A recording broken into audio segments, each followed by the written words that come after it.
This is Jiggy Cruz. Jiggy Cruz is the owner of nextcomicart.com, a new rep in the hobby, and I was lucky enough to work with Jiggy putting his site together, close to the beginning of the year, right? So it's so you've been doing business for 6 to 8 months now. So tell me a bit about yourself. I mean, how did you get involved with original comic art collecting, and also how did that lead to you wanting to become an artist rep?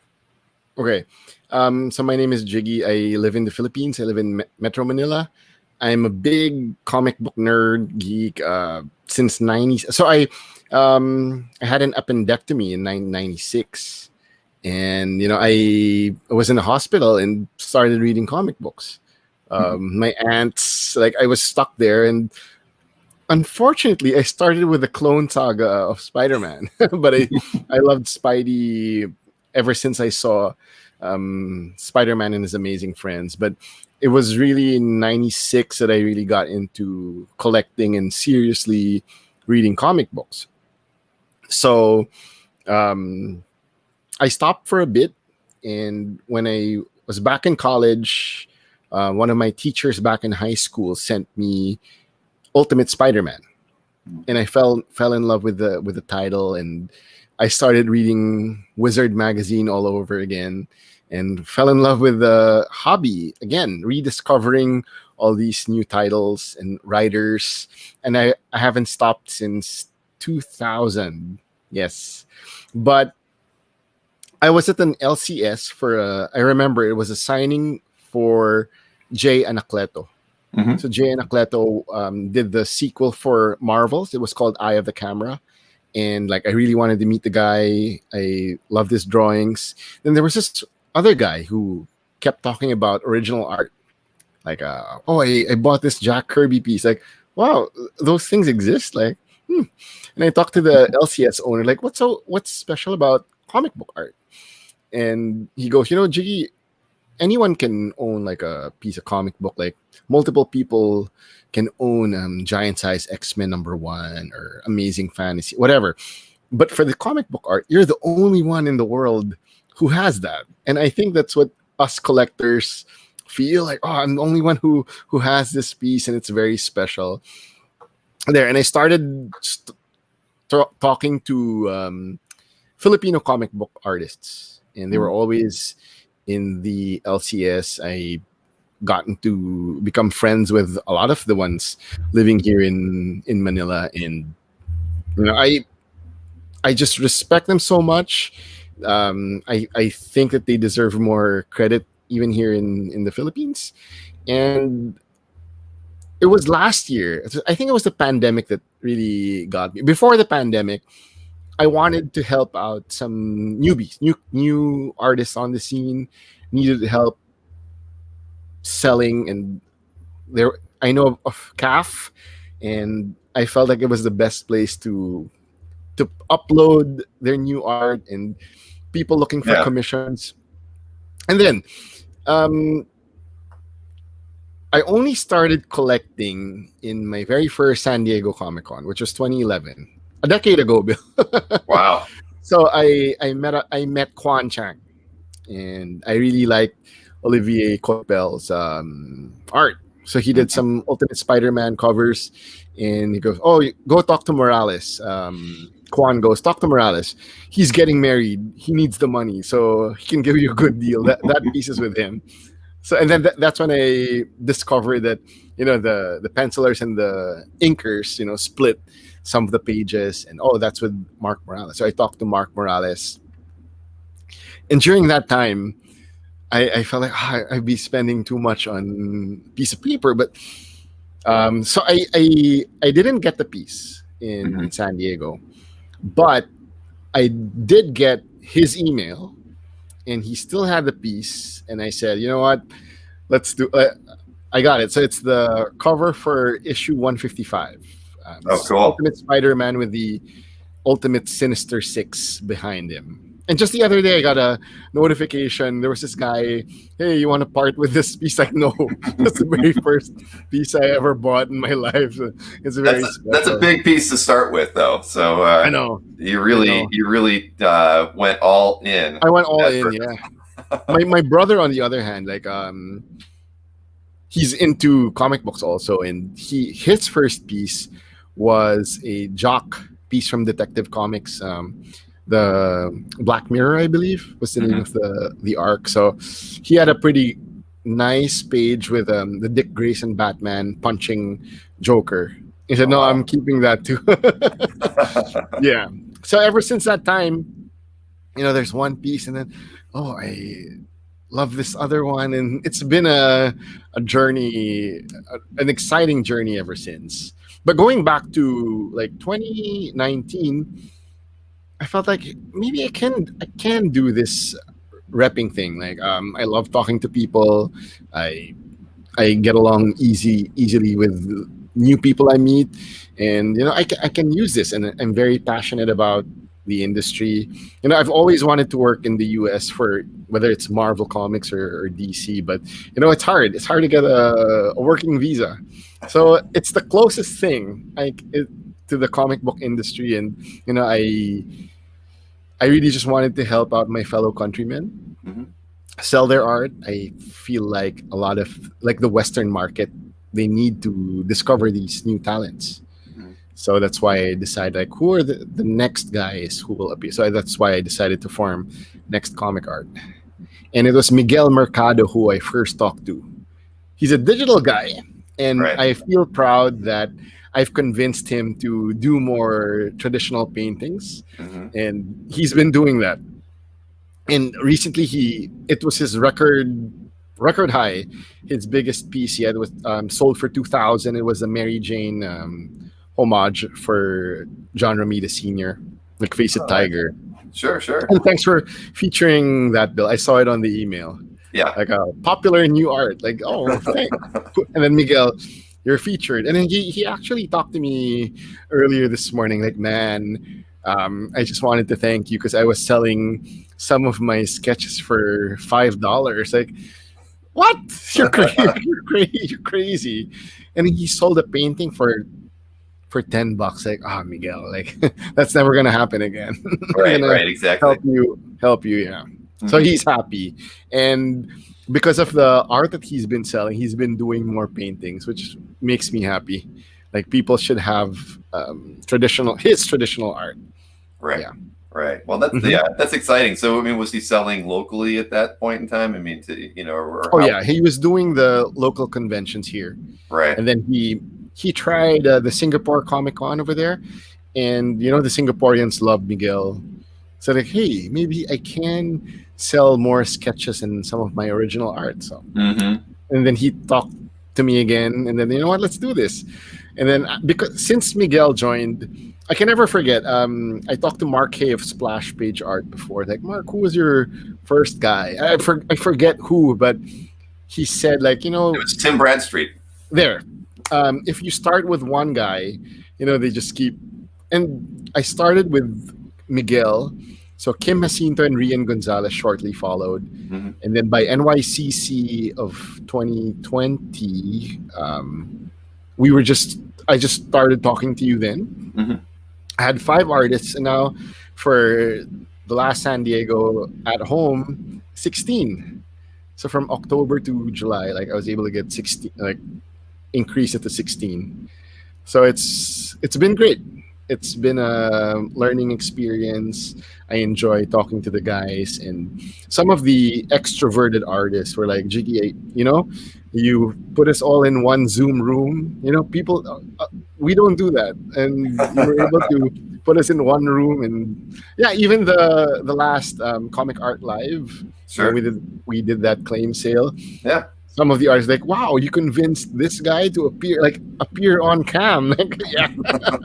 So I was really proud with the shy artists to appear, Right. and because of that, the shyer ones were like, oh, I want to join next time. Like, oh, please, we can do Right. those. We had a really good time together. I thought Yeah, that it was a was a great lot of time. it was a lot of fun, and for me, just bringing in a group of younger artists, it didn't matter that they were in the Philippines at all. It just felt fun to have just all these young, talented people in one Yeah. chat, and and having a lot of people just be able to experience them for the first time. I really enjoyed that. That was very unique experience for me as well. And so I appreciate the fact that you guys took the time to do that. Oh, I told them, guys, we got to wake up early. We got to prioritize the U.S. market, and yeah, and I think what helps is that we were colonized by Spain and then the U.S., so we're attuned to Western culture. Mm-hmm. We English is the main language taught in school, so it helps us communicate with the world, Mm-hmm. and I think that's what the Filipinos have it going for them.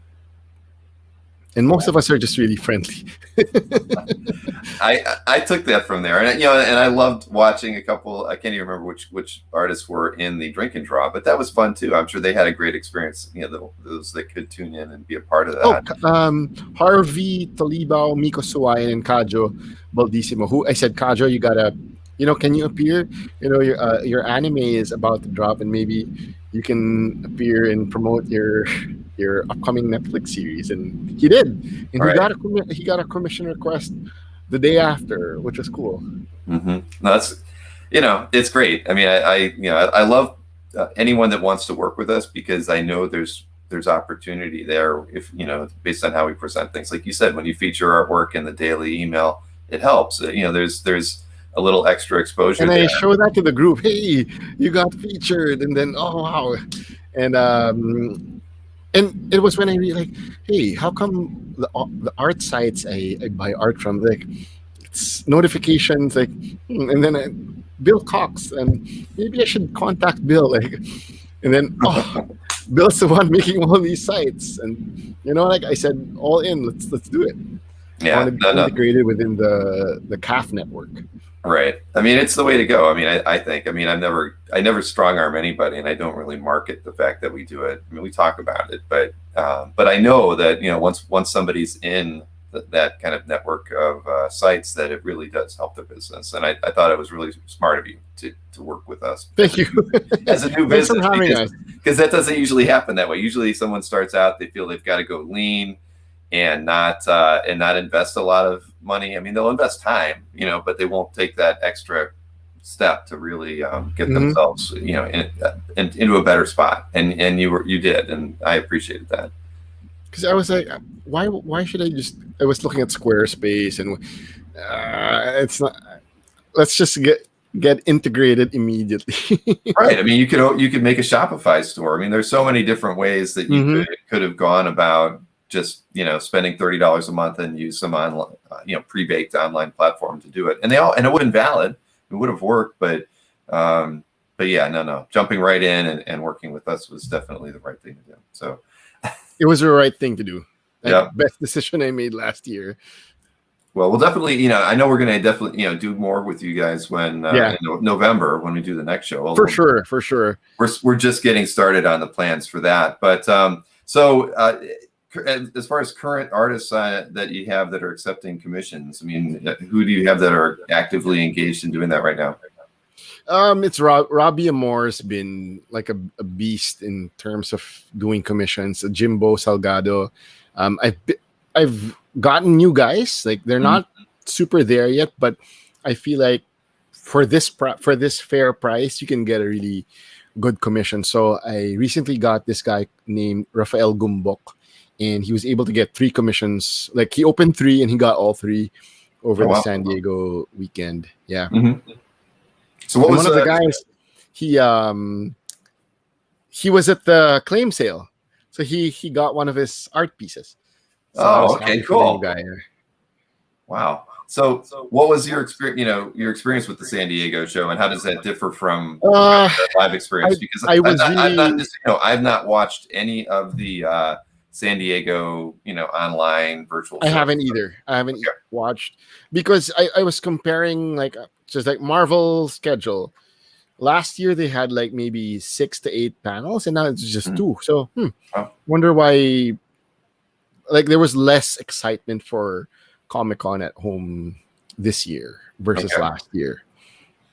And I was really hoping like I could get more sales, but it was just way too much competition for the weekend. And it was like, Felix was a genius holding his SDFC weeks before. Yeah, well, it was 1 week before. Yeah, he did very good. I think Oh yeah, a week before. he Yeah, sold what was his total? I think $250,000 in art in like that 1 week. he didn't sell maybe 3 pieces.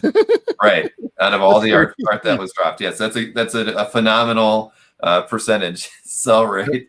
You Well, gotta be. I feel like it's best practice for selling art, like oh and yeah, the number of art. That's what I yeah, mean. he's always been ahead of the curve, without Yeah. question. That's the thing. He's always looking for the next interesting way to approach business and market himself, and I appreciate that. I didn't appreciate it as much when I first started working with Felix. I thought he was crazy with the things that he wanted to do, and now I look at it and I'm kicking myself every day that I didn't follow his lead when he and I started working together. Gosh, I don't even know when, 6 years ago or so, whenever he had us build his first website. So yeah, he's a good person. I saw it before the craziness happened. Like early days of Nick Dragota and Brian Lee O'Malley. Like you can just buy it whenever you want. Like it'd be there. Mm-hmm. But what Felix did, like you gotta. I had this. I hated the time difference. Like right. if it's spring, was it spring forward or? Fall, Like yeah, I have spring to stay forward, up fall behind. I have Right. to Yes. stay up an hour later. Oh man. And then you end up not getting the piece you want. Like, well. Right. Yeah, it's an investment. You have to work for it. I mean, with Felix, and that's a challenge, with the art drops and the way they work out. But again, he's a brilliant marketer, and certainly someone that a lot of people should kind of look at. Mhm. And I don't want to say pattern themselves after, but at least learn from that. Think outside of the box. I do like Albert Moy's update in 15 minutes. Oh, okay. Ready. Yes.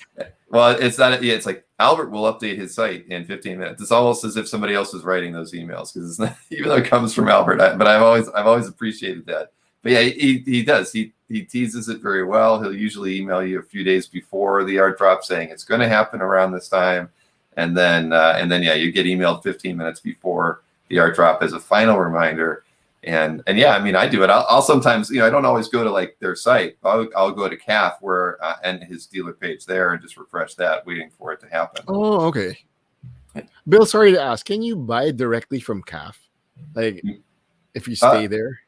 No. I mean, okay. So yeah, like if I see something of Albert's that I really want, I'll pop over to his site, and then I'd have to fill out the form there. I mean, I've thought about doing that for the people we work with, and because at the end of the day, you're logged into CAF, and it would be very easy to populate a want list, because I have a lot of your information. I don't have your mailing address because CAF doesn't collect that, but yeah, I mean, I could see that as being a long-term kind of approach to it, because then people who submit want lists could actually have a record of all the want lists they've ever submitted if they submitted them through CAF, because none of the dealer sites have user logins that could make it easy for you to, you know what I mean? So, yeah, I could see that. And I appreciate that. Like, you don't need to log in, and you can just check out as a guest anytime. Right. But I can see advantages to that. I mean, so it could be something down the road. Maureen and I are always working on one thing or another. That would be a big change to how we organize things today. Because we push that. There's so many ways we market the art or the dealers that we work with, and the emails from the want list that go out, those don't link to CAF. I mean, I think those send you directly to the dealer site, and there's just so many different ways that we touch both the people whom we work with on the to market their art, and then the end buyer, that we probably have to look at the whole package. All the places we the touch points we have, and kind of focus and fine tune that into something that might work better for the hobby. I mean, there's always room for improvement. That's for sure. So if you ever have an idea, I'm always open to hearing it. Okay. I can tell you that offline. All right. Yes. All right. So what about the artists that you rep and the current projects that they might be working on, or art drops that are coming up in the future because of projects that are maybe just now underway, or that are down, are coming up? I mean, what kind of work is with the team is that they really respect the NDA. Like, hey, why didn't you tell me that you were you're having this piece, and there's just one art. I don't want to name the artist, but this artist will just post on the social media account, oh, just contact Jiggy next comic art, and then, wait, we haven't even priced it yet. Funny. There were those times, but yeah, I have to teach them, like, guys, just a request, if you can go to your Instagram pages and put the site. When people see it, they can just go directly to the site and buy your art, and then they follow. And I'm happy that they trust my decisions. No, But well, the Comic Art Live, like, a lot of them are like, in Jiggy we trust. Like, no. In Bill Cox we trust, guys. oh, well, I don't know about that, but yeah, I like the fact that you think that way. So I mean, but you do regular updates on the site. I mean, I'm on your mailing list, so I get at least every other week. I think you're kind of reaching out, letting. Yeah, you did give me advice. Like, you got to keep them engaged. I try, like, I have to tell them, like, every other week we gotta put up some new stuff, guys. Like, okay, yeah, it's true. I mean, you always you got to keep reminding people, yes, that you're out there, and because that's going to help. It just creates the buzz and reminds people that you are. It needs to happen one way or another. Because So the thing is, Bill, I don't know if you know, but I don't have a sequential artist yet, like a regular sequential artist. There's this one guy. He's doing it's digital, and it's not suitable for work, so he doesn't want to sell. He's embarrassed with the NSFW art. Like, Jiggy, I'm sorry, I'm working on NSFW, so I don't want to sell. Okay, don't worry about it. Sometimes you gotta take the work that's presented, right? So yeah. I mean, yeah. Hopefully, at least. We do have upcoming Star Wars High Republic adventures. We're just waiting for the approval of Lucasfilm on whether we can drop it already or not. But it'll be 7 issues, so it's a lot of art. It's a lot of art. Wow, that's that. Well, I mean, it'll make it to the market at some point. Yeah, I've always lots heard of first appearances. I know there's a first appearance market out there. Oh my gosh. I think that's the catchphrase, the buzzword of the comic art hobby in the last 12 months is first appearances. I mean, anybody who was focused on first appearances for most of their collecting career, is really in a very sweet spot, right? I mean, you think about Jordan Joannou and his collection. I mean, he's always been focused on first appearances, but there's a lot of other collectors as well, a lot of new collectors, a lot of big collectors. So it's really an interesting time watching anything related to first appearances, hit the market. Because and I was following the auctions at Comic Link and Heritage, and I was listening to the last Felix podcast. Like, oh, of course, Dinesh gets the silk and all these other first appearances. So, okay, yeah, you never know what's going to drive things, but it makes sense that first appearances would have been, a really sweet spot for most people, because usually those origin stories, I mean, that's in comics, those are the ones that are going to be the most valuable. And, again, I never considered first appearances as a reason, or, as one of my criteria for wanting to buy a piece of art. I was just always looking at, did I like the story? Did I like the artist? I'm happy with buying something that fits into that, something that appealed to me, and never looked at it like that. Even though, gosh, I look at it now and well, what are you going to do? What are you going to do? So, so as far as your business, I mean, you've seen a nice growth since you started, and what's what kind of plans do you, when you look at the next year and the way you're approaching business? I mean, you're still looking to expand the number of art. Well, I do want to expand the nationalities. Like, so far it's an all Filipino team, but I do want to branch out to Southeast Asia. And there's a lot of talent in Indonesia, in Malaysia, Singapore. I do want to go to Japan and see if I can get the manga artists, and like maybe the next Peach Momoko or the next Takeshi Miyazawa. I don't know.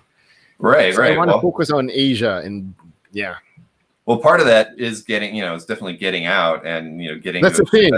Right. I wish there'd be more events, and once it's safe, hopefully I can travel and bring next comic art to the different conventions around Asia. Mm-hmm.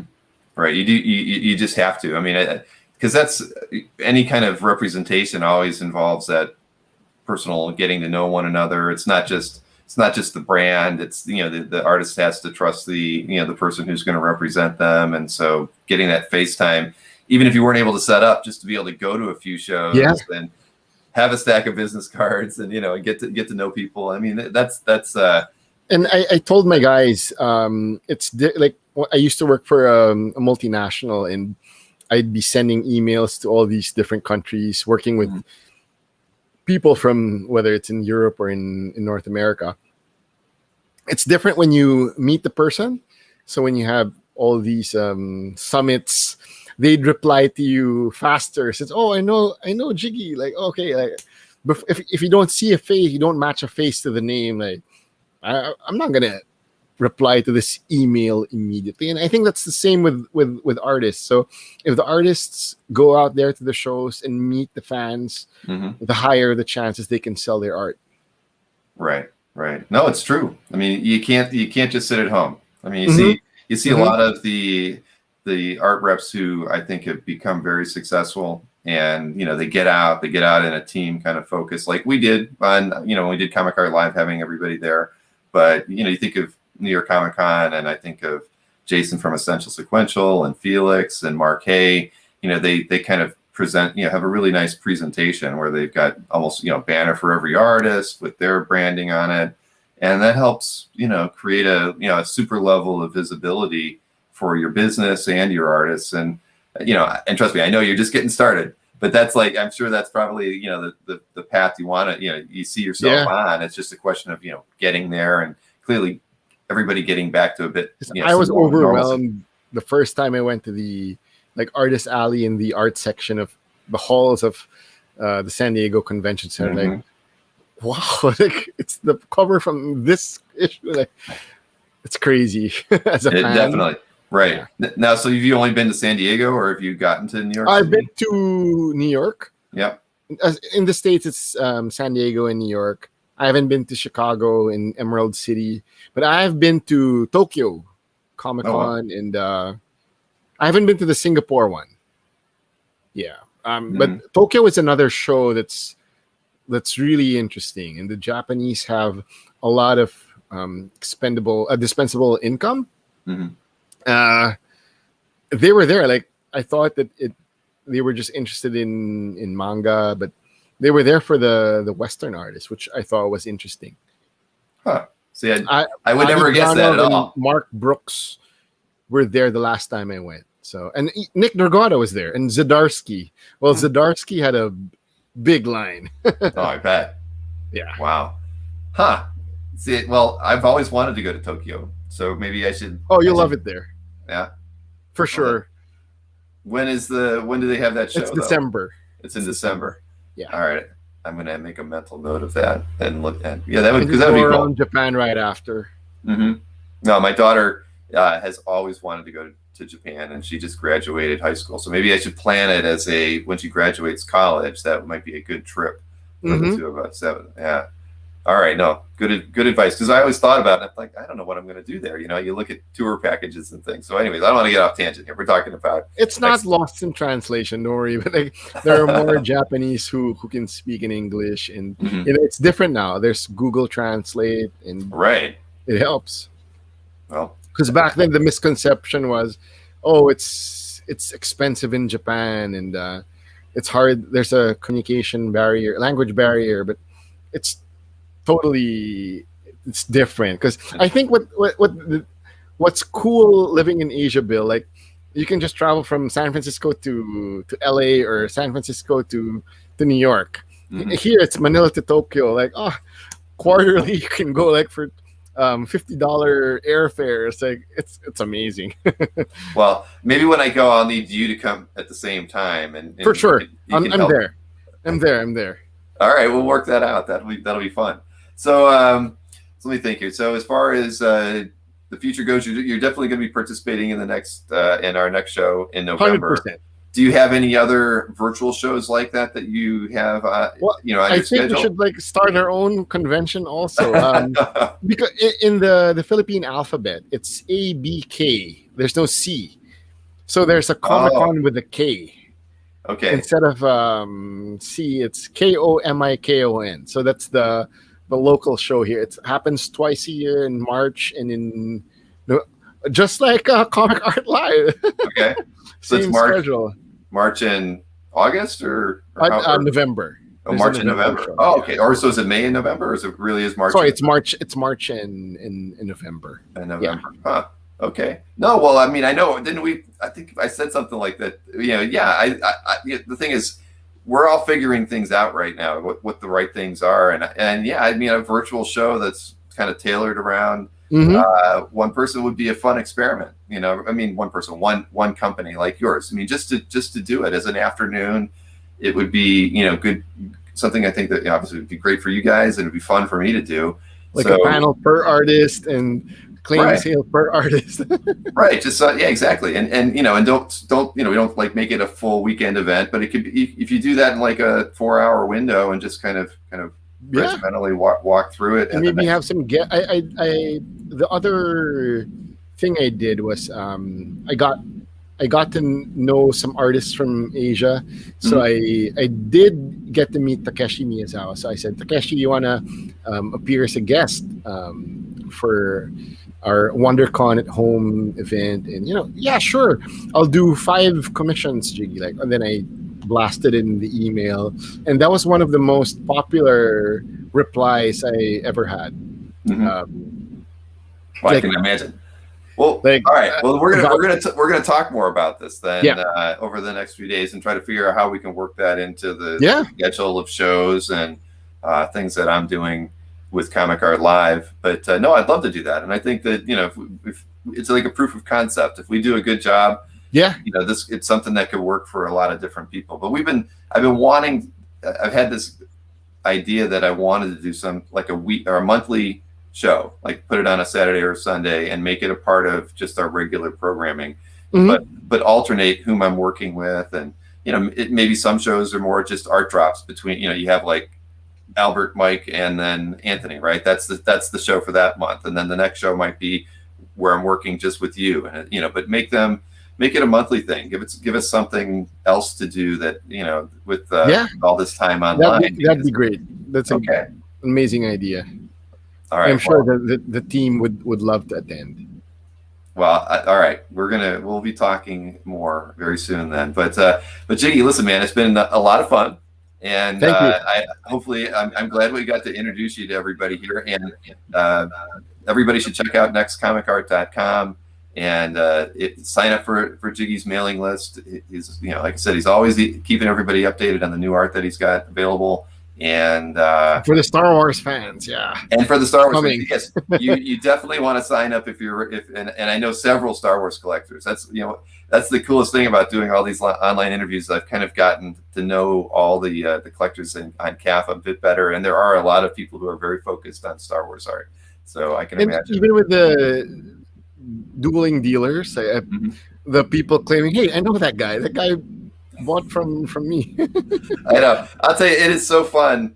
I wish I like I said, I wish I had started doing these things earlier, because just getting to put faces, and sometimes not faces, right? You just see the names in the chat, and so I'm having a lot of people email me, you know, hey, I'm this guy in the chat, but this is me on CAF, and it's like, oh, you know, I mean, I've known you, I've emailed with you, and now here we are interacting in a totally different way. But it's so fun to experience it like this. And I mean, I can't wait to get out to a show, but I'm having such a good time doing these things as well, because I really feel like I know the collectors better. I know I've become friends with so many people, and all because of just hanging out and chatting. So again, it's been definitely a lot of fun. But we are going to do more, and let's keep this conversation going. I mean, maybe we can get something in before November, maybe late September, early October. And if that works for you, that definitely would work for me. Thanks, Bill. Thanks for having me. Yep, and thank you for all that you do for us comic book collectors, comic book art collectors. Exactly. No, it's it's always been a labor of love for me, and I've converted my wife to enjoying all the things that we've been doing, and so we just enjoy it. It's a part of our life that I cherish. I would never like you said, I wanted to grow up being an illustrator and and work for Marvel or DC or somebody, or do my own thing, and I didn't get there, but this is like the best, closest way that I can be involved in the comics industry, and I love every minute of it, and I don't take any of it for granted. It's like the best thing that you grow up dreaming that you can do something like this. So I really appreciate it, and I appreciate the fact that everybody likes the stuff that we've done. Well, it's the closest thing to the industry, and it makes me happy. And I do, before we end the conversation, I do want to say that one of the biggest successes for Next Comic Art was this artist named Manic Sabrera. He's the rock star here in the local conventions. Like, from start, he'll open the convention and close the convention with the number of people wanting for autographs, and because he draws for each and every one. Right. And I wanted to introduce him to the Western market. And prior to San Diego, like, he sold 100% of the art he's put out. So if you want to check out this guy, go to nextcomicart.com. Well, that I love Mannix's work, a lot, and I was very happy to pick up the piece that I did. So, and I plugged, and I didn't know anything about him before I saw the art. I just saw it, loved it. I like different things. And people were saying like a unique style. Jiggy, it's not the art I collect, but looks so fun. Like, I want it. And that's the thing. His art is so fun and unique that it opens up a new collecting pillar on your art collection. Right. Well, I mean, I missed the fact that you had done, you've added more art for sale by Mannix, so I'm just checking that out right now. so I'll definitely, when I publish this will go out on Friday, and we'll get links out there for everything so people can check things out. And again, I hope everybody signs up for your mailing list. Thank you so much. If they've got questions, they should always, just reach out to you through the site. And again, Jiggy, thank you for everything that you've done. Thank you. With me.